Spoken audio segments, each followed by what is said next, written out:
हुआ, गले मिलते हुए और खांसी नजले जुकाम वाले को नमाज में खड़े हुआ देखा, नमाज यहां से छोड़कर मस्जिद से उसको मैं बाहर निकाल कर फिर नमाज पढ़ाऊंगा, वरना नमाज नहीं पढ़ाऊंगा। आप लोग एहतियात ही नहीं कर रहे हैं, इल्जाम हमें देते हैं, डॉक्टरों को देते हैं। डॉक्टर अपनी जान जो है ना उनकी अजाब में आई हुई है, मर रहे हैं डॉक्टर, उनको वेंटिलेटर नहीं मिल रहे हैं। आप लोगों ने खेल बनाया हुआ है कोरोना को। भाई ये कोरोना खत्म होने वाली चीज नहीं है, 5 साल तक खत्म नहीं होगा, ये आपको मैं बता दूं, लिख कर दे रहा हूं मैं आपको, ये चलेगा ऐसे ही। जब आप सब्जी की दुकान पर जा सकते हैं, आप सुपर मार्केट जा सकते हैं, आप मस्जिद भी आए, जुम्मा पढ़ें, नमाज पढ़ें, डिस्टेंस खत्म करें, नमाज के फौरन बाद डिस्टेंस पैदा कर लें। सुन्नत नफिल पढ़नी है, पीछे चले जाएं, जगह बदल लें, उसी जगह पर नमाज ना पढ़े दोबारा। ये एक काम तो ये करें, हाथ ना मिलाएं, मास्क का इस्तेमाल लाजमी करें, हर कोई अपने पास रखे, बाहर से लगा कर आए। नमाज पढ़ते हुए अगर किसी को उतारना है तो उतार ले, लेकिन नमाज से पहले या नमाज के बाद अगर आपस में सामने खड़े हुए बात करने हैं, बगैर मास्क के कोई बात नहीं करेगा। अगर करेगा तो इंशाअल्लाह ताला उसके खिलाफ बयान भी होगा, उसके नाम लेकर फिर सब तरीक किया जाएगा।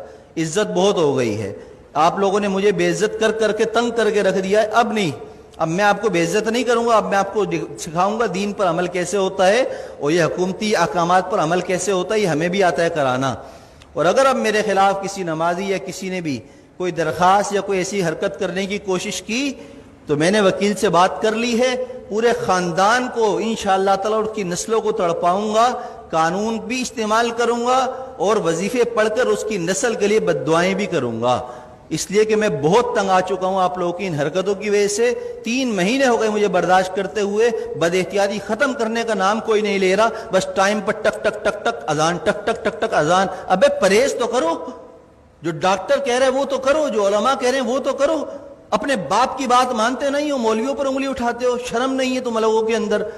मैंने कहा था, हमारे नायब इमाम साहब ने एक जुम्मे को, रमजान में मैं नहीं था, थोड़ी सी रकात लंबी कर दी तो पीछे 2 लोगों ने कहा कि आपको नमाज पढ़ानी है, कि लंबी नमाज पढ़ा दी। शर्म नाम की चीज नहीं है, इमाम को ऐसे कहते हो? पूरा जिंदगी जिसने कुरान पढ़ने में, इल्म हासिल करने में लगा दी, तुम्हारी नमाज पढ़ाता है, उसको तुम कहते हो नमाज पढ़ानी नहीं आती? तुम्हें तो तहारत और गुस्ल नहीं आता, कैसे पेशाब करने के बाद कतरे पाक करते हैं उसका तरीका तुम्हें नहीं आता, पानी ना हो तो। तुम मौलवियों को सिखाते हो, इमामों को सिखाते हो। खुदा के लिए हाथ जोड़कर मैं कह रहा हूं, मैं वजीर आला नहीं हूं कि करप्शन करके हाथ जोड़ रहा हूं आपके सामने। मैं इमाम हूं, मेरा किरदार आपके सामने है। 7 साल हो गए, मेरी सारी नमाजें, सब कुछ, किसी नमाज में अगर मैं नहीं हूं तो उसकी कोई ना कोई शरई उज़र होता है मेरे पास, लेकिन वो उज़र पेश करना मेरा आपके सामने नहीं है, मैं आपके सामने पेश करूं, अल्लाह के सामने पेश कर देता हूं। मेरा दिल साफ है, मुझे जरूरत नहीं है अपनी सफाइयां देने की, लेकिन एहतियात कीजिए, अमल कीजिए। जुम्मे की नमाज भी मिलकर खड़े होकर पढ़िए और फौरन जुदा हो जाइए, दूर खड़े होकर सुन्नतें पढ़िए।